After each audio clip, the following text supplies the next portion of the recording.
ГСП онлайн. Городские новости сейчас.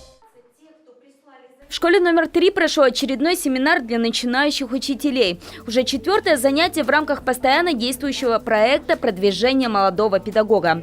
Профессия, в которую пришли эти специалисты, подразумевает постоянное развитие. Методики работы со школьниками меняются стремительно. И для того, чтобы освоить их, на помощь учителям со стажем меньше 5 лет приходит методист.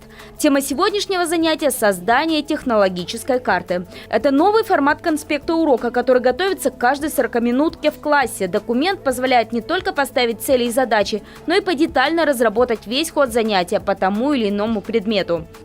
Поскольку стандарты, они все же предполагают, что молодой вообще педагог, да, он, естественно, готовясь к уроку, он прописывает все результаты, к которым он должен прийти. И предметные, и личностные, и метапредметные.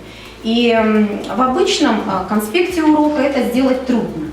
Вот что касается технологической карты, то она как раз помогает нам все эти вещи прописать. Также молодых педагогов познакомились с электронным конструктором урока, разработанным санкт-петербургскими учеными-педагогами. Пособие значительно облегчит работу учителя при создании технологической карты. Как будут применять новые знания на практике слушатели этого семинара, проверят совсем скоро. С 11 февраля они продемонстрируют свои способности на методической неделе «Молодые молодым».